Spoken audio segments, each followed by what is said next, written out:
Okay, so welcome back.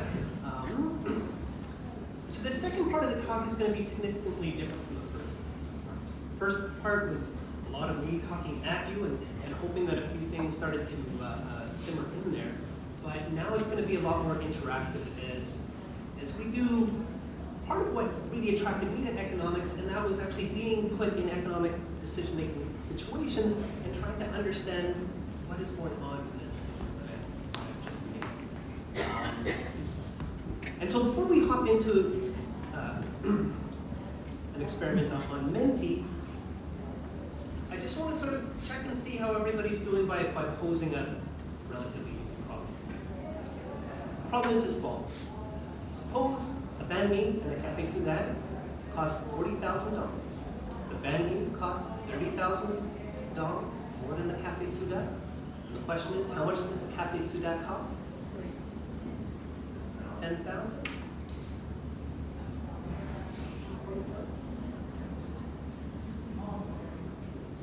Shout out, how much do you think it costs? 10,000. 10,000, 20,000 is what I'm hearing. Yep. Those are not uncommon answers. Pardon me? Okay, so finally we got down to the actual answer. So this is actually a pretty easy math problem. It's a problem though that even if you ended up getting it right, I'm sure that instinctually when you first looked at it, the number 10,000 sort of came to your head. And the real answer is 5,000.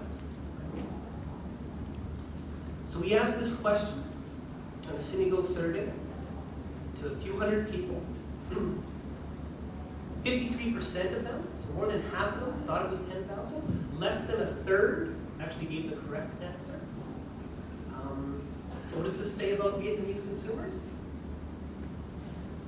That they're exactly like MIT students, Stanford students, students at the University of Michigan.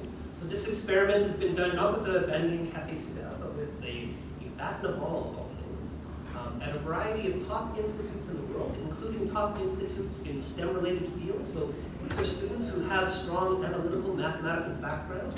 And even when this same exercise is done at MIT, more than half the people get it wrong. And so this is a little bit perplexing. At least to me, I feel like for the first hour that I was here, I was trying to tell you that our mind really works in two sorts of modes, and I was trying to give us a problem that was very much a system 2 type of problem. And yet somehow system 1 jumps in and gives us the wrong answer. Now before we get into the real lessons for marketing, I want to show you a couple of optical illusions. Okay. And I want to show you these optical illusions as sort of a metaphor for what's really going on in our perception and how we're thinking about things. So here, you see an image. The two orange circles I'm going to tell you are the same size. You're looking at it right now though, and it seems as though the one on the left, the right is bigger or smaller. It seems like they're not the same size. But as much as I'll try to convince you that they are the same size, and you're going to see, so right here they look as though they're the same size. Now I've got some lines there to really show that they are in fact the same size. But the second that I add these other circles around it, our mind again is fooled by this. And so similar to the basketball video with the gorilla dancing around, we see an instance where even knowing what the correct answer is, our eye can't get over. Here's another instance. These two lines, A and B, are exactly the same length. If you look at it here, both of them line up. I've got lines here that show that they're the same. And now as soon as I add these other lines here, all of a sudden line A expands and line B seems to come in. And so again, what's the purpose of looking at these optical illusions? Well, it's twofold. The first is that, as I said, I can show you these images many times over, and your eyes are still going to be fooled by it. Okay? So this seems to be something that, despite our best efforts, our mind is not able to overcome these simple little illusions. But the other thing that I want you to take away is the role of relativity, or thinking in relative terms. If you notice that when, for example, with the balls, when you just see these, it seems really obvious that they're the same size. As soon as I add these other circles around them, it changes. And what's going on here is that we're starting to compare these balls with larger white balls and smaller white balls. And it's this relative difference that is driving. And if you think about how we've been wired by Mother Nature over thousands of years of evolution, it's not likely that Mother Nature told us how the measure of a dollar, a dong, a centimeter, a meter, a kilogram, or a pound. But what Mother Nature did endow us with quite well is being able to make comparisons. That person is taller than me, that person is smaller than me, this person's hair is longer than me, it's shorter than me. So we're very good at making relative comparisons. We're not very well equipped with looking at absolute differences in numbers. So again, the takeaway here on these optical illusions is that despite being aware of the answer, despite being aware of the fact that we're looking at an illusion, we can't get our eyes to overcome this. And again, what's going to start to resonate with a bunch of the experiments that we're going to go through as a group now is this idea of a relative comparison. So on that note, I invite you all to pull out your electronic devices, log into menti.com,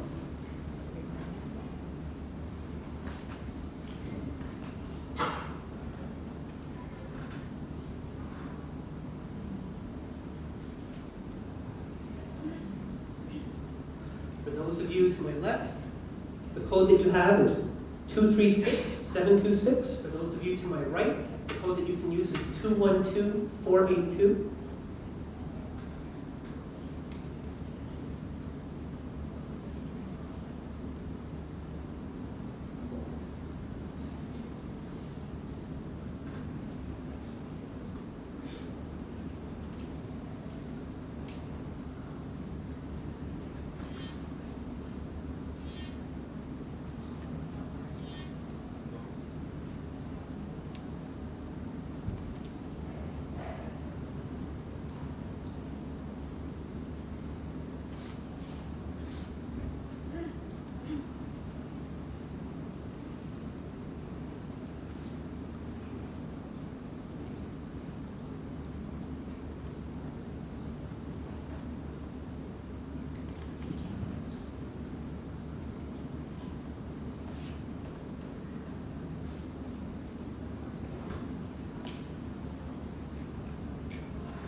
It looks like most people have finished. We'll see if we can get the results up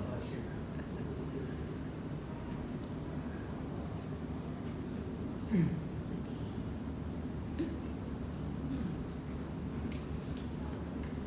Okay.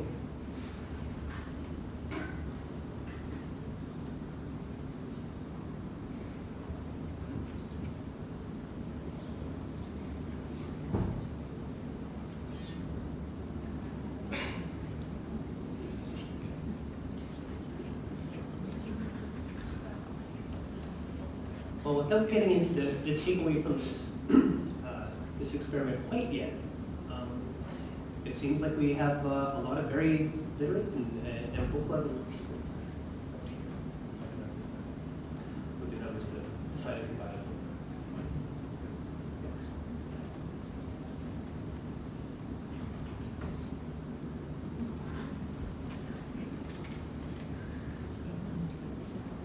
But this is not quite the essence of this particular experiment, but it'll help sort of make sense of what we're going to talk about right now. Okay. So today I've got 4 big lessons in mind. The first lesson I'm calling the price of free. And I'll relate this back to the experiment that you were just part of in a few seconds. But before that, I want to show you sort of a motivating experiment that was looking at something like chocolate. So in this particular experiment,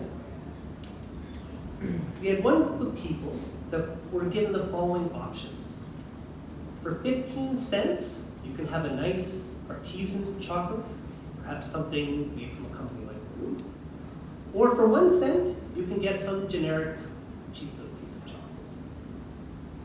So the people who were asked to choose between these 2 pieces of chocolate, you see that nearly 3/4 of them choose the higher quality chocolate, 15 cents. With our second group, we change the problem ever so slightly. We take the same options that we had with the first group, but we take away 1 penny. Very, very tiny amount of money.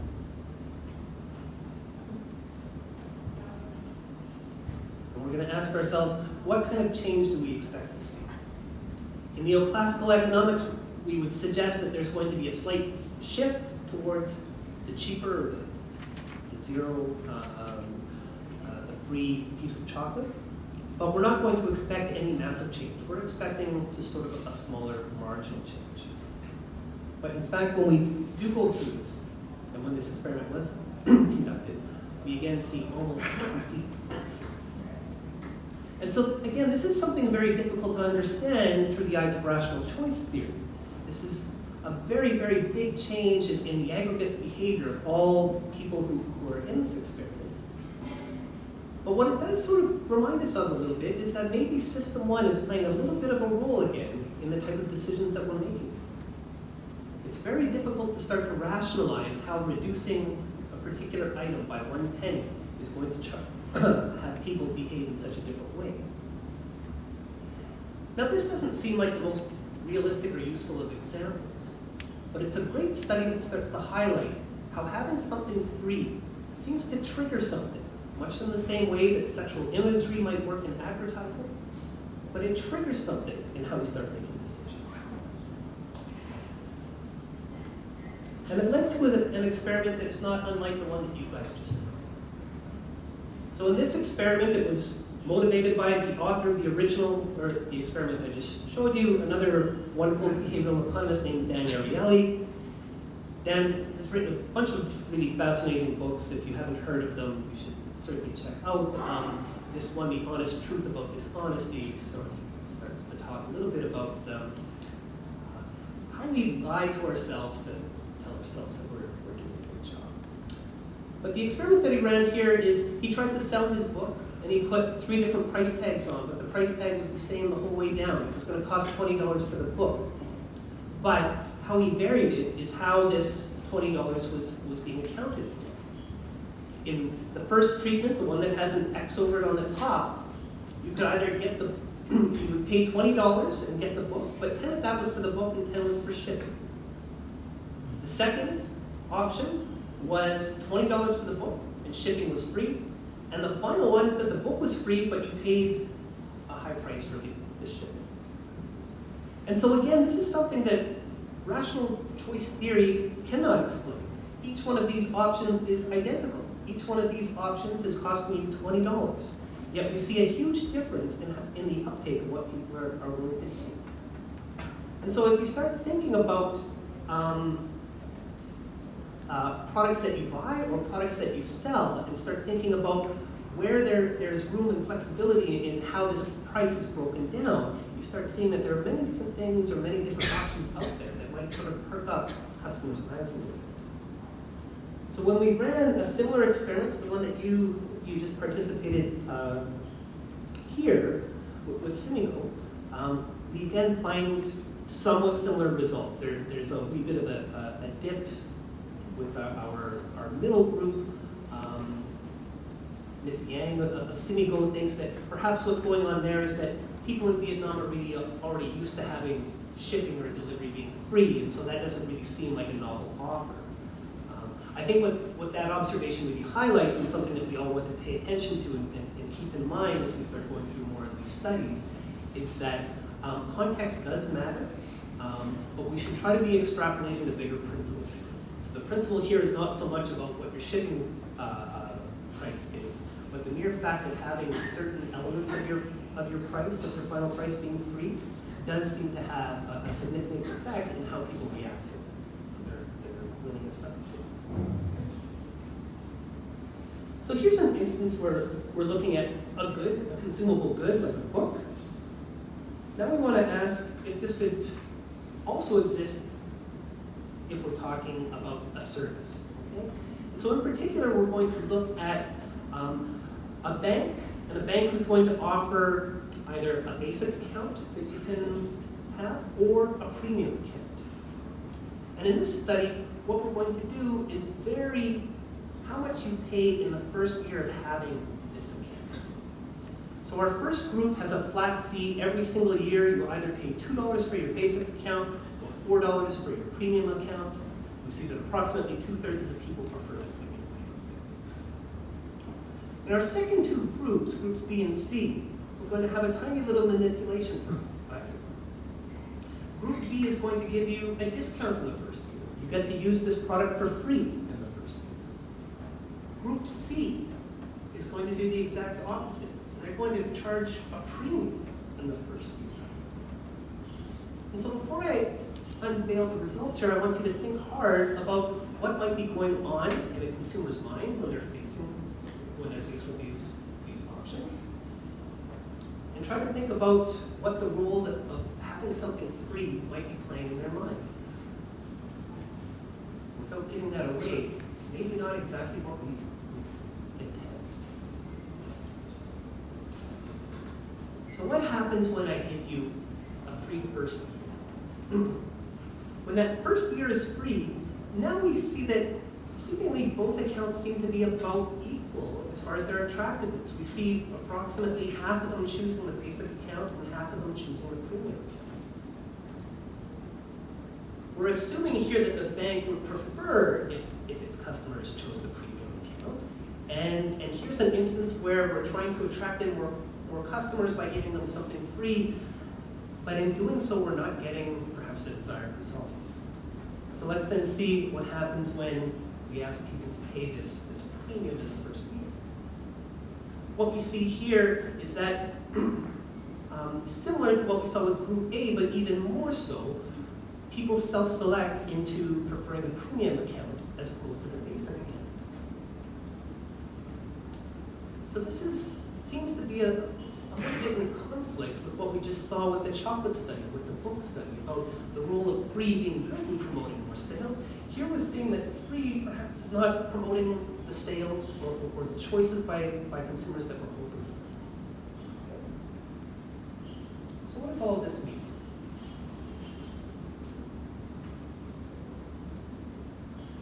Sorry, this is one thing. Okay. So what's the takeaway from having something free in our price? On the one hand, with the books, with the shipping, with the chocolate, it seems like having something free hits people at this primal level that results in an uptake or an increase in the sales.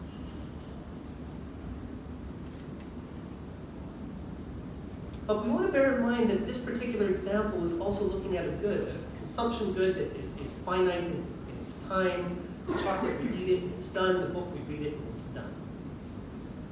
The bank account, on the other hand, we see almost the exact opposite phenomenon happen when something is free. And so what seems to be going on there is that what you're paying in the first year sort of anchors people to a particular price. So when it's free, they think that the service that you're offering is relatively cheaper than what it is. On the other hand, when we have a higher upfront charge in that first year, $6, we see the exact opposite happen. And so the price of free is sort of a cautionary lesson. It says that free does impact how people are going to make decisions, what they're going to buy. But we want to be very cautious about how we're interpreting it and how we're going to use things that are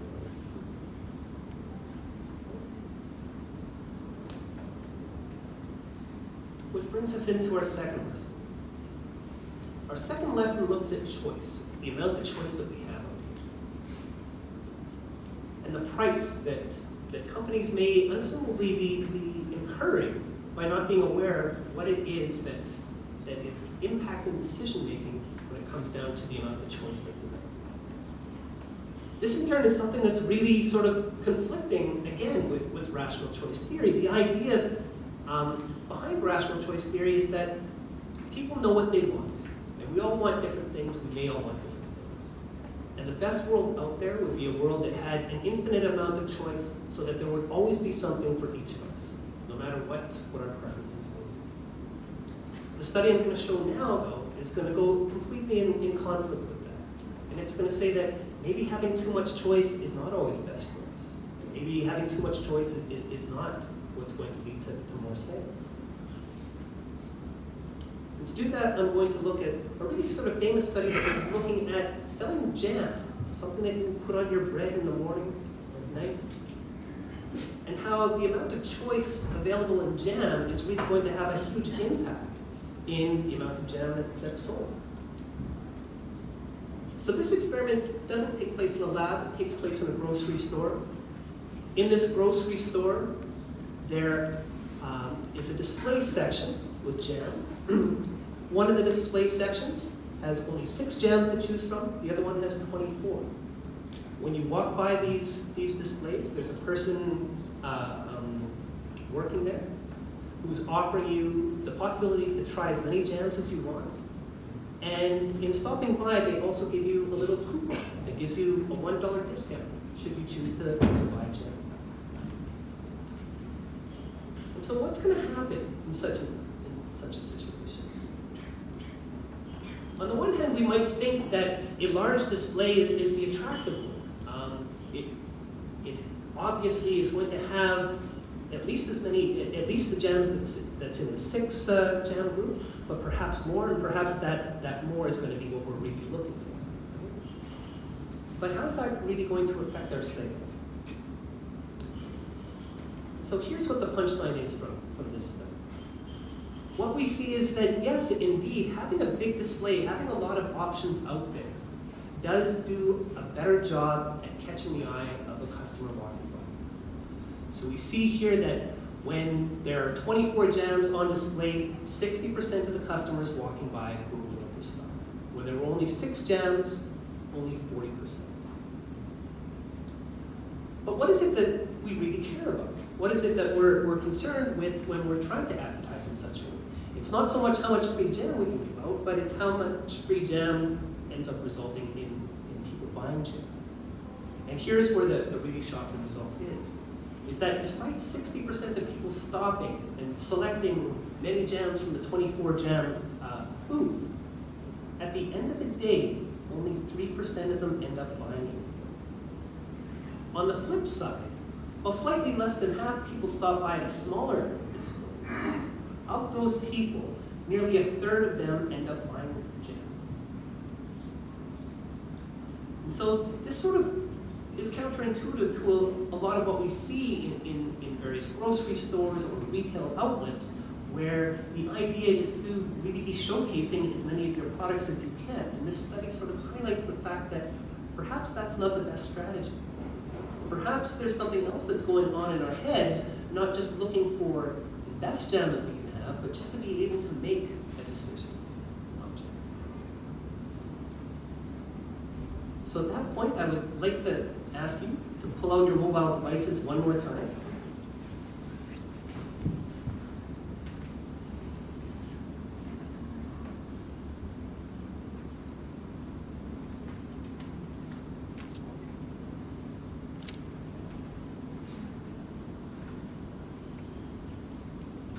So again, for those of you on the left of me, the code that you'll punch in is 406185.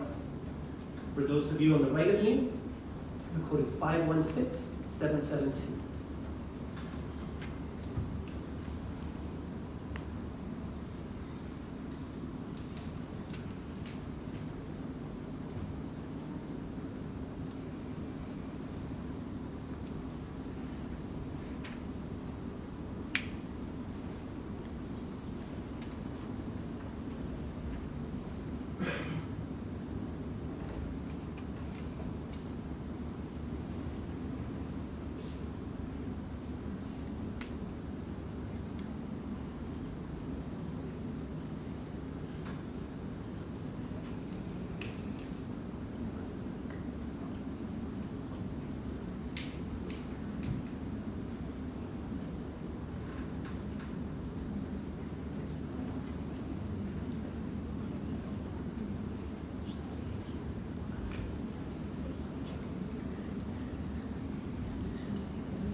Right, so it seems like most people have finished up. Can we see what the results look like?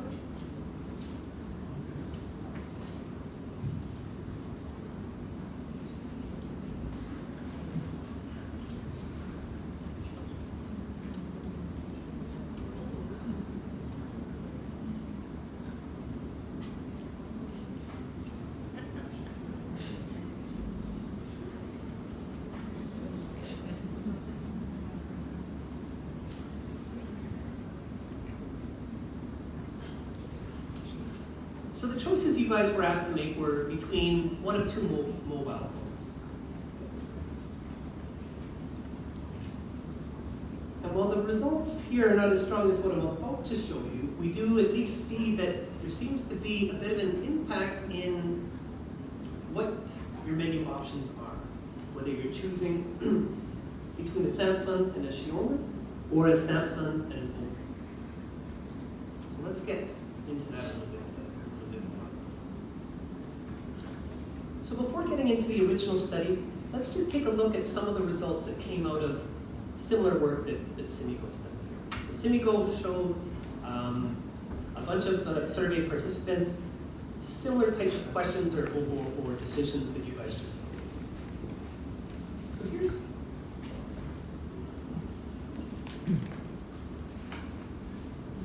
here's the first decision that people had to make.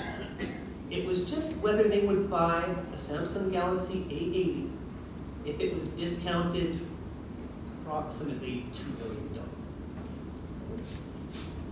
And so what we see from this is roughly a third of the people would buy this and 2/3 of the people would buy this. So that's not that interesting. But this is. So now we have the same Samsung Galaxy, same discount, right next to a Xiaomi.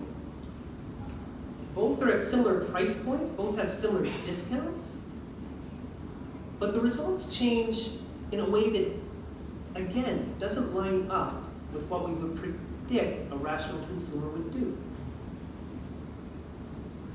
So again, when we look back at just having one option,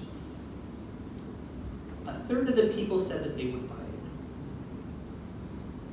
We add a second option, and now nearly 2/3 of the people will buy it. Now this is a little bit perplexing. Conceivably, we have two groups made up of approximately identical people being asked to make a decision. When one group is shown just the Samsung phone, a third of them like it. And that can be sort of taken away as a preference towards Samsung phones. So a third of Vietnamese consumers like a Samsung phone.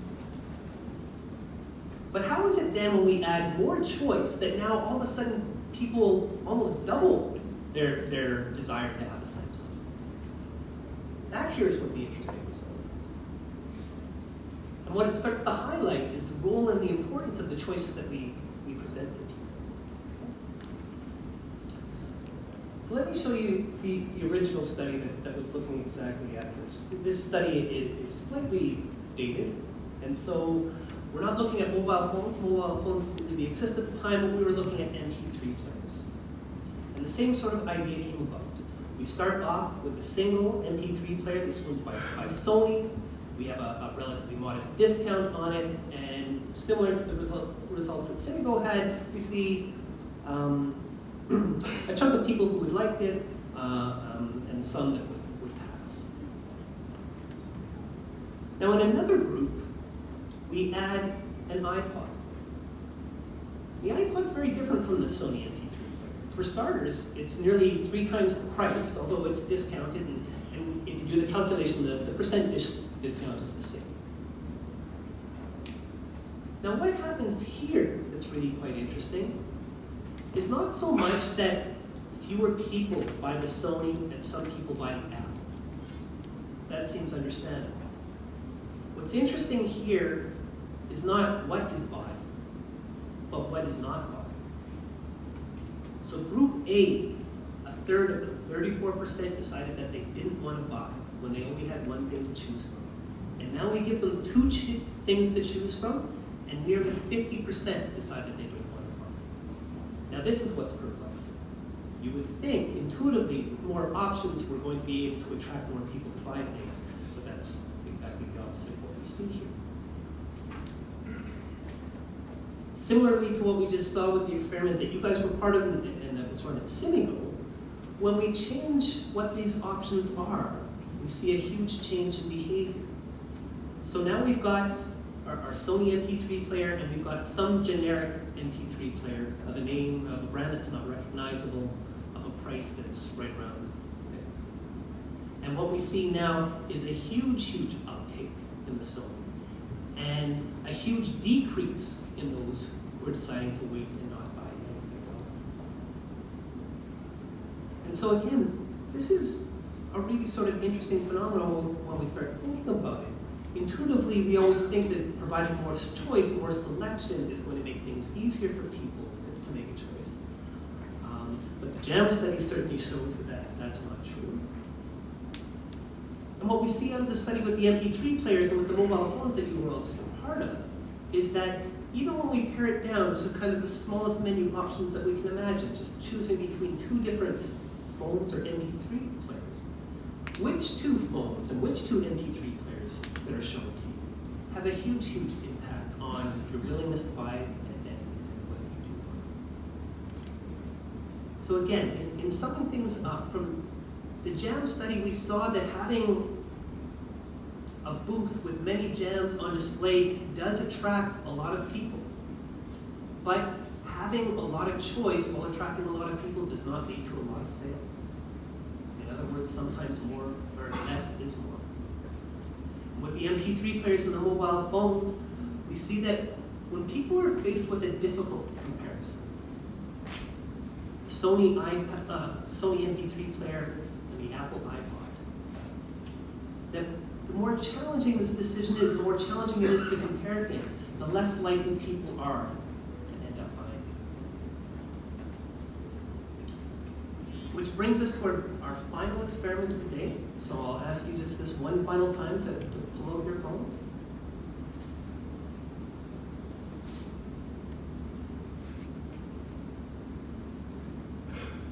And for those to my left, your code is 329183. For those to my right, your code is 190492.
So it appears as though we have a very active audience.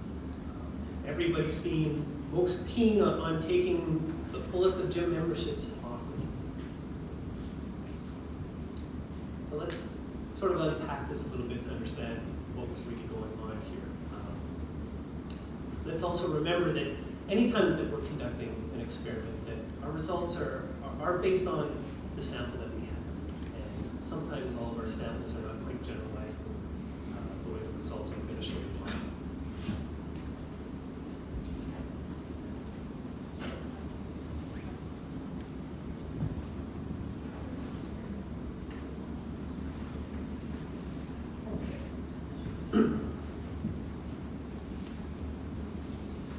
So you were all just offered a menu of gym options. Some of you had two options. You could have any peak or off-peak, any day access only to the gym. So here we're looking any day of the week, from 10 a.m. to 3 p.m. or anytime after 8 p.m. So that was going to be $100,000 a month. Or there was anytime, any day, all access. And that was $150,000. This other group had the same two options, but then they also had this third option that was not quite as good as the first, and not quite as, or not, it was better than the first, meaning you had more opportunity to go to the gym, but not quite as good as the last. But it had the same price as the final option.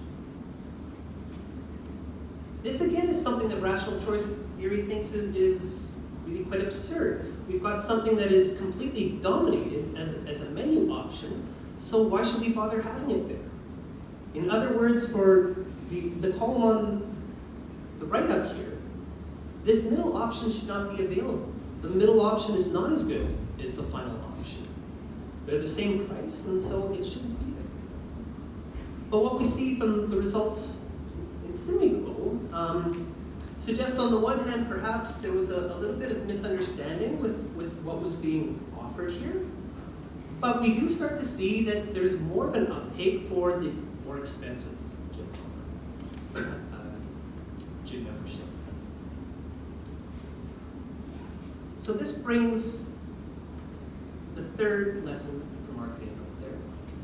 And it's about the value of making these choices easier. So we saw with the MP3 player and the mobile phones, how having easier or harder comparisons can really affect the decisions that we make. Now what we're going to look at is how we can start adding the right types of choices to help people making the choice have an easier time in doing so. And so to do that, I'm going to start off with a study related to magazine subscriptions.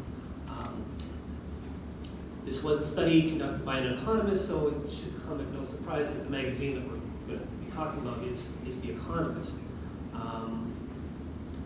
But the reason why we're going to talk about The Economist is that for a while, The Economist had this really interesting offer of subscriptions that you could have.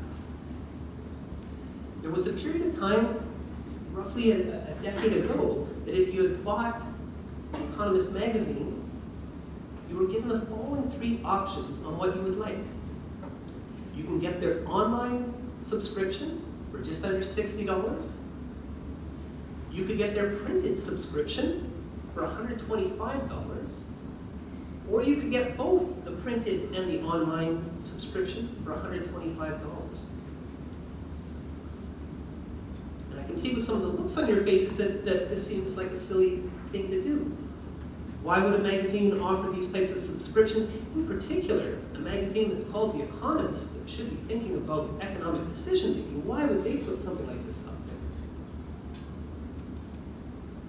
So to understand that, we have yet another study that says, well, let's really see if there is an impact of what's being offered here. And so in this study, we do what you would imagine we would do. We would eliminate this middle option that sort of seems like a completely dominated option and ask potential customers which subscription they would prefer.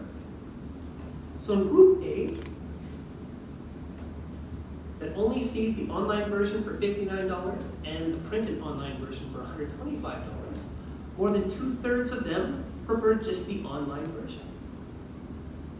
However, when we switch to group B and all of a sudden include this middle option that seems irrelevant, we see a complete 180 on what decisions are being made. So this is a really, really interesting result. We see something that looks sort of silly. In fact, I can see sort of smirks and giggles on many people's faces. I can't believe that a company or an organization like the Economist would do something like that. But when we actually do step back and we do ask people to make these decisions given different options, we see massive changes in what they do. And we start to understand a little bit about why the Economist might have been offering their subscriptions. So does this just extend, or can this extend in other domains? I now want to show you a similar sort of study here that relates to credit card options. So similar to the experiment with the Economist, we're going to look at a couple different options that could be offered to you and different ways that we could bundle them and see how this affects people's choices. So the credit card or bank account option that was being offered here, you could either have a current account for $1 or a current account and a credit card for $2.50.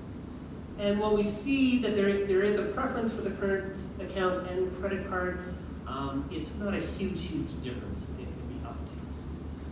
However, when we do offer just the credit card as an additional option at the same price as what it would be alongside the current account, we again start to see this really big change in consumer behavior.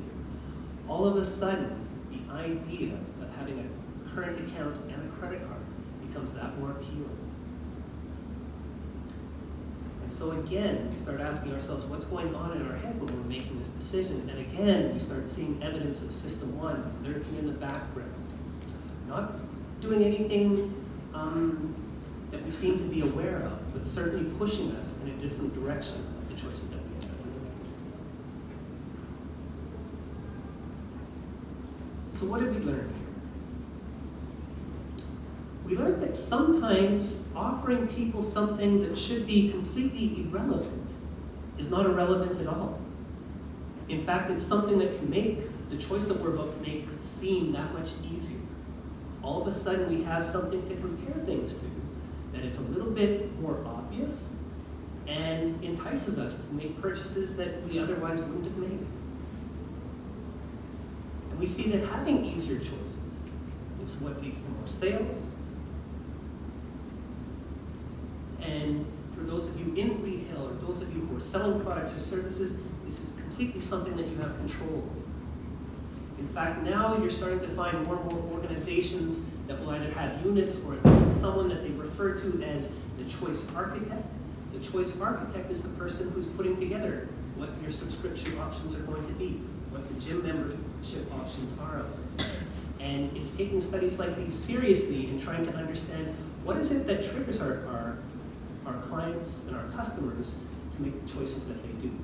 And if there is a choice that we would prefer them to make, how do we make that the more salient option? So let's bring all of this together. Okay? We looked at things being free, and we looked at the amount of choice out there, and we saw that sometimes having things that are free can be really good and promote sales, and we saw sometimes when things are free can actually have a detrimental effect on what's being taught. We saw when it came down to choice that having too much choice can really overwhelm us. But then we also saw that by sometimes adding an additional choice, we can make the decision-making side of things a whole lot easier.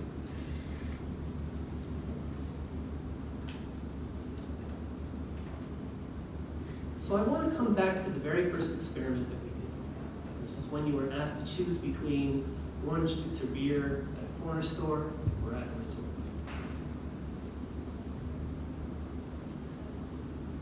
And you were asked how much you would pay for this.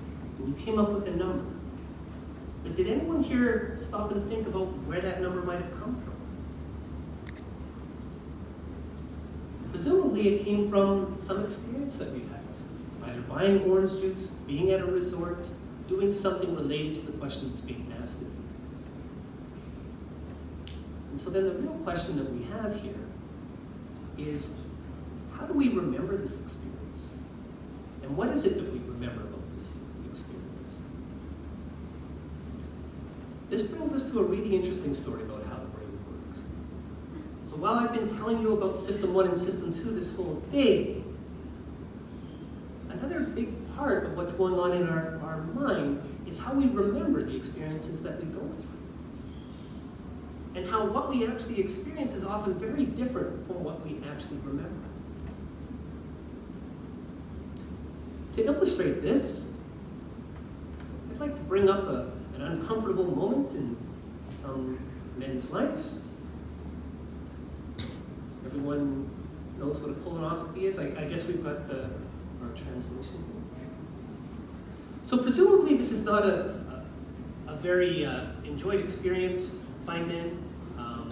It's something that we need to go through to ensure that everything's working all right, but nobody really looks forward to this event. But to better understand the experience of what's going on with colonoscopy patients, Daniel Kahneman and some co-authors decided to conduct a study.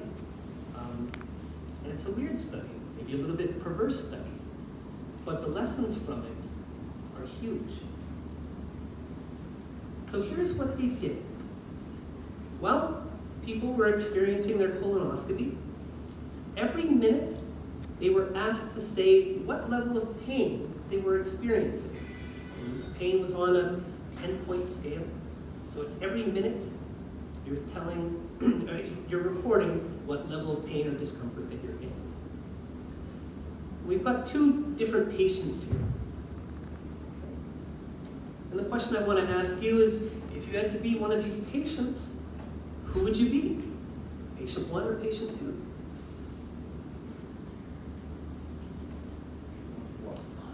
It does seem quite clear that patient 1 received, in aggregate, much less pain than patient 2. Right? We see that both of them had quite a bit of discomfort early on, and there were some peaks and troughs, and then kind of around the 9 to 12 minute point, things are really uncomfortable. And then patient 2 continues to feel pain for another 5 or so minutes. And so this is what happened in this study. They took one group of males and gave them a regular colonoscopy, like patient 1. The doctor goes in, does what they need to do, and then you're finished. But the other group, and this is where things are a little bit perverse, they do a regular colonoscopy on the jugular, and then they leave the instrument in a position that's not quite as uncomfortable as it once was. So you're still under the impression that the colonoscopy is continuing, but there's a lot less discomfort. And that's in fact what we're seeing on the later part of patient 2's experience there, where they're showing that there's a lower threshold of pain. So what did these guys end up saying? So when asked an hour after experiencing the colonoscopy, how much pain they thought they felt throughout it, patient 1 reported a much higher average level of pain than patient 2. In fact, we're talking about a 10% increase in pain, despite the fact that patient 2 clearly had experienced much more pain and discomfort. The other thing that we ended up finding out from this study is that those who reported a less pleasant experience from their colonoscopy were 10% more likely to go back for a re-examination. And so for those of you who are perhaps in the healthcare industry, this really points a really interesting puzzle as to what's going on in your hospitals and in your clinics and what you're trying to achieve for your patients. And so I tell this story not so much to start suggesting new practices in medicine, but to point out that there seems to be something going on with our memory that's not quite in line with what we're experiencing. We clearly see here that patient 2 goes through more pain, more discomfort, yet ends up reporting that they had less pain and less discomfort. So how can we apply this idea to something maybe a little bit more practical to everyone here? To do that, I'd like to tell you a little bit about vacations. And maybe before I get into that study, I want to ask you to consider, what would you prefer? Would you prefer to go on vacation for 1 week to one destination? Or on vacation for 2 weeks to one destination? Or on vacation for 1 week with 3 destinations? Or 2 weeks with 3 destinations? It's maybe not an obvious question, or it maybe doesn't have an obvious answer, but I'm sure most of us are leaning towards having longer vacations as being better. And there seems to be some sort of trade-off between how many different destinations we visit during that time and not. I know for myself that I at least think that when I go on vacation, I like to sort of stay put in an area for a longer period of time. I don't want to be bouncing around everywhere. I like to use my vacation time to try to catch my breath.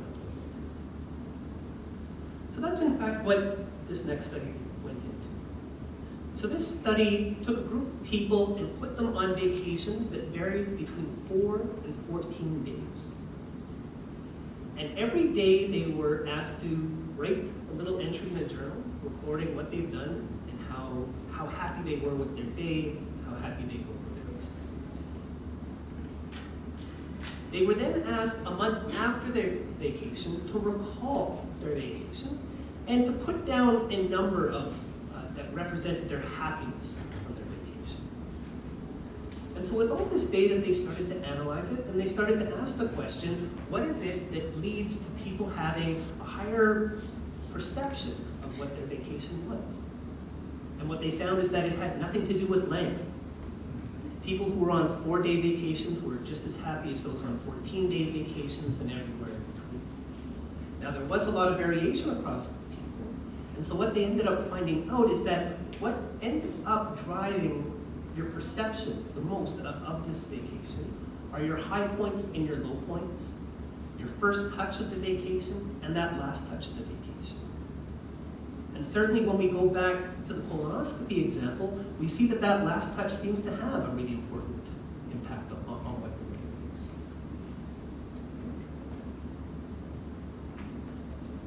So how can we start thinking about applying these ideas related to memory? How is it that the memory of what people experience in your stores, in your outlets, in your restaurants, supermalls, and your office? How many people have been to this restaurant or have heard of this restaurant? It's in District 1 in Donview. It's called Ciao Bella. It offers an Italian experience of cuisine.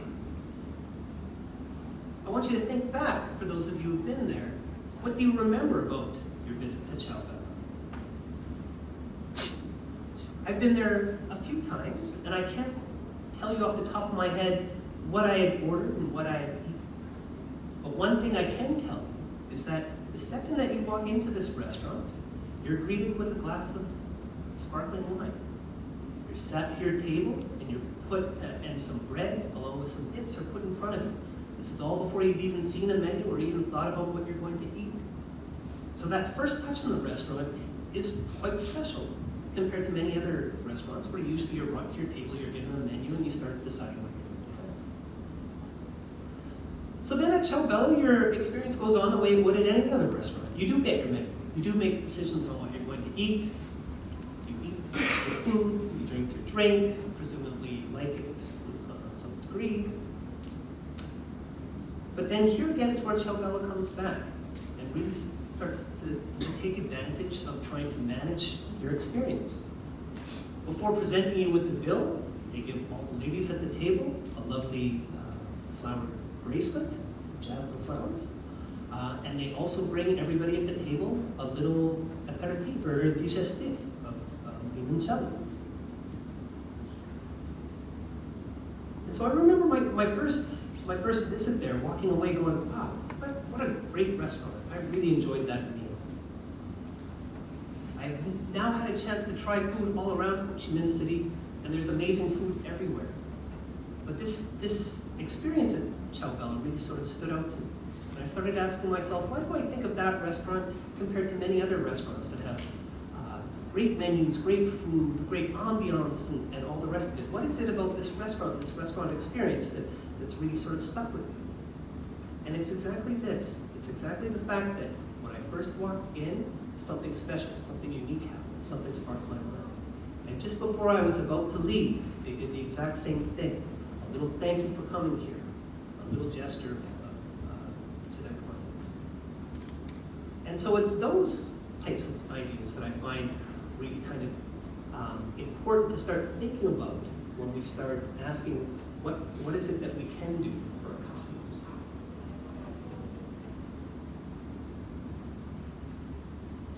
So at this point, I'm going to wrap up with the big takeaways from all of this. And then we'll turn the floor over to you for some Q&A. So there's 3 big messages that I would really like you to walk away with, to really consider a little bit further. The first comes from what we were just talking about regarding what we remember versus what we experience. Now, while this might seem like a big challenge, given that people do have different perceptions of what they've just experienced, what it does tell us is that we might have a little bit of control in the experience that our customers have. The same way that Ciao Bella was able to win people over from the first second you walk in and leave you feeling like a valued customer. There are many different things that we can do that really help manage the experience of our customers. The colonoscopy does not need to be a dreadful procedure as long as it's managed in an appropriate way.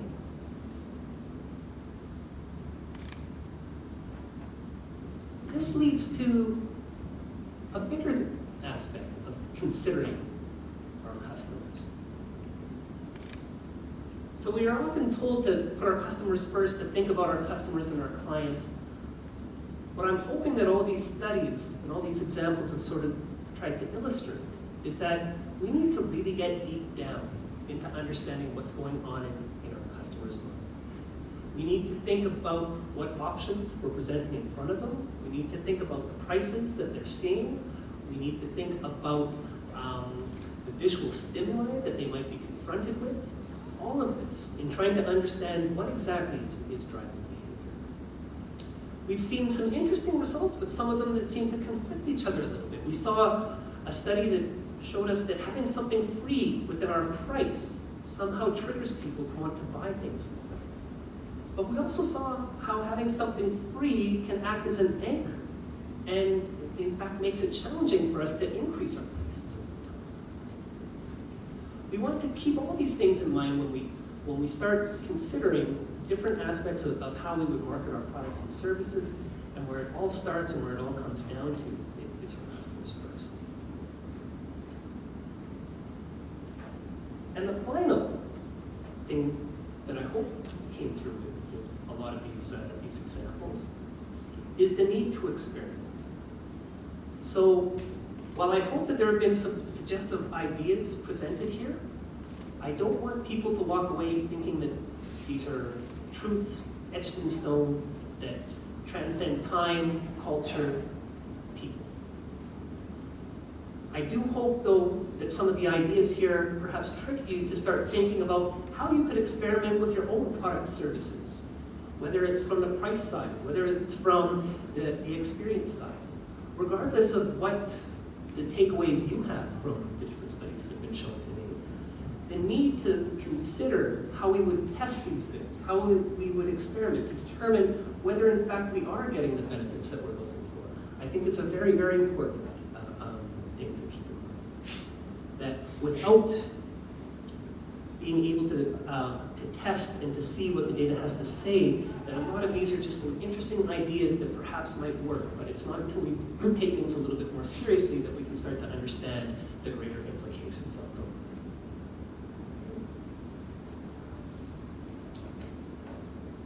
And And so on that note, I think what we're going to do is turn the mic over to you guys. We've now thrown up a bunch of different studies, a bunch of different ideas, and we would like to see where the discussion will go. Thank you, Graham.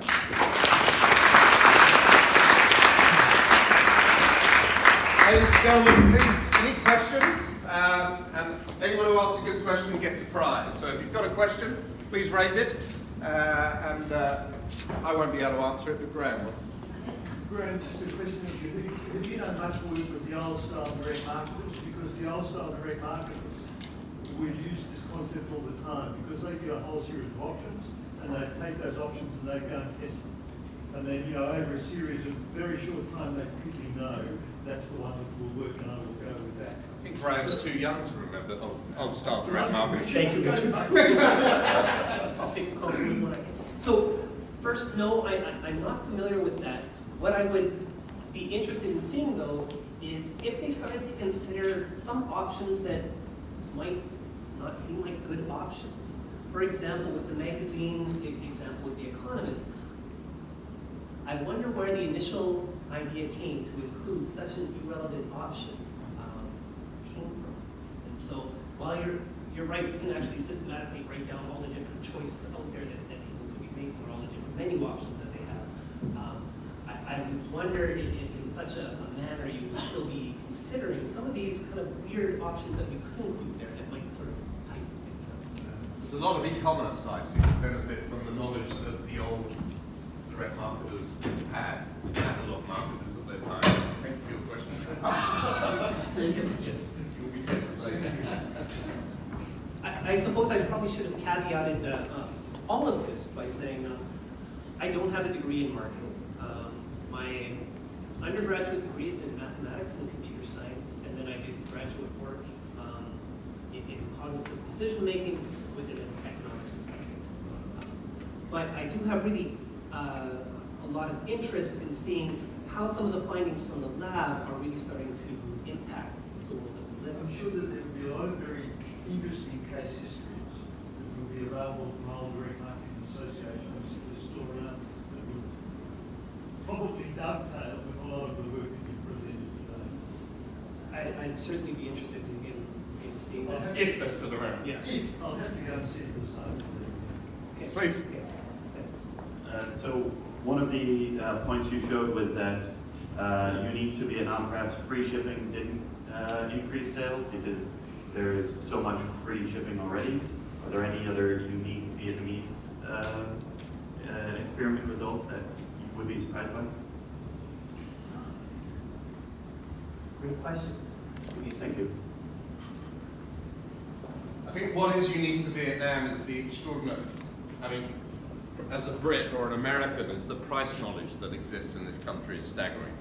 So a lot of the experiments that have been done by academics, primarily in the US, there isn't so much price knowledge. But if I ask people for example, the orange juice question here, price knowledge is extremely accurate amongst the Vietnamese consumer, and particularly a Vietnamese female head of household who's managing the shopping. So that really impacts experiments much more than you would see, certainly in the West. I can't think of any other. Yeah, but so on that point, there's actually a really fascinating branch of research going out right now that's looking at scarcity in a wide range of domains. If you think about it, if you're on a diet, you're scarce of calories. If you are poor, you're scarce of money. If you're lonely, you're scarce of friends. And all these things that we might be scarce of are things that we end up focusing a lot on. And so when I start thinking about the Vietnamese marketplace, I think of a relatively young marketplace that's really starting to burgeon. But what that also says is that it wasn't that long ago that people in Vietnam did not have the means to buy as much things as they did. And remembering a time when money was really, really tight with me, I did focus on prices much more. I knew what the surcharge was in the different taxis in Montreal before I would get into one, because that affected whether I was going to take it. And so I wonder, I would think that the observations that Richard just shared, and sort of getting back to your question, the reason why we're seeing people who are very conscious of price is because it wasn't that long ago that everybody was extremely focused on price because it was the difference between a meal today and not a meal today. And I think that probably highlights a lot of different behaviors that you would see from some of these studies. Like Richard was alluding to, many of the studies in the lab take place at universities. The people who are the subjects of these experiments are university students. These students have been coined as weird, and that was something like white, economically developed, and all these things that don't seem to generalize across the globe. So I imagine that there's probably some important differences between consumers in Vietnam and some of what we see from these studies. But I would also point out that for a number of these studies, which are really sort of deeply rooted in people and not culture and not experience itself, but rather the architecture of our mind, still held true here. So we did see people willing to pay more for orange juice from a resort versus a corner store. We did see people being triggered by having a free book while paying a high price for shipping. So you do see a lot of the same results on bigger kind of phenomena that we're talking about how the mind works. Thank you. Thank you.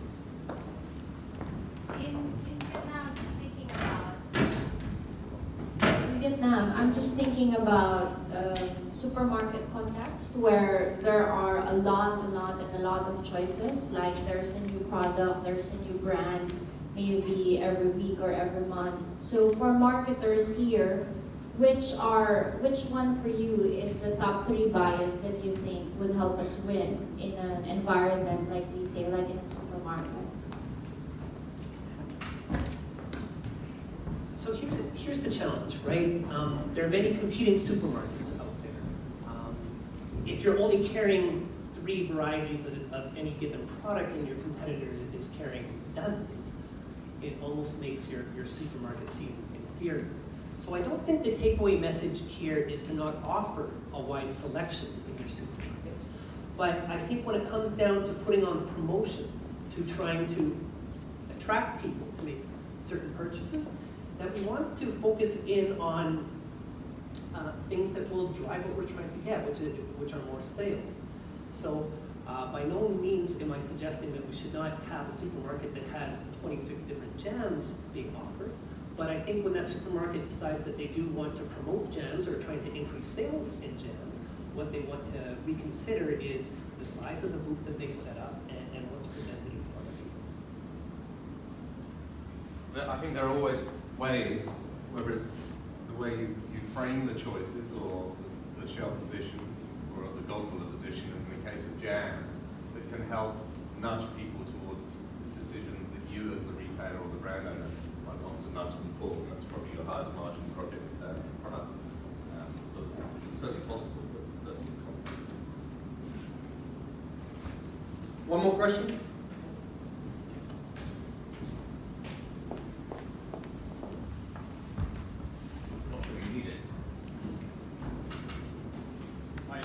Just piggybacking on his question, price knowledge would infer that there's some knowledge of the product quality or brand. Do you know in your research if there's any indication of brand loyalty yet in the market? Yes, so we actually do have some results from the survey that Cimigo studied that weren't presented here. And that came down to the mobile phone experiment that you guys participated in. And as you might predict, people seem to have a really strong affinity towards Apple products. And so when we tried to recreate a challenging decision by showing a Samsung and an Apple phone in the same way that the original study had the Sony and iPod, it turned out that we did not get the same kind of result. And what seemed to be going on there was a loyalty towards Apple products and things like that. But when we were able to switch up the options by including like an Oppo phone, then we started to see results sort of conform to what we'd seen in the previous study. in many categories there's strong loyalty. So it's very category dependent, the answer to that question. But I speak to a lot of people in different categories in this room, and some categories will have much stronger loyalty than others, where simple price promotions won't move large consumers. Do you see any difference between local and foreign brands? You're a little bit late. I know you're recent arrival, but I mean, if you were here 10 years ago, you would have said that there are a lot of foreign operators being far more sophisticated in their marketing than perhaps local players. I would say that's now switched, and that a lot of the local players are far more agile and far more sophisticated, and the foreign players now kind of look a bit slow on their feet relative to local players. So that switch has really happened about, I would say, 7-8 years ago. But, you're a little late for the foreign advantage, as it were.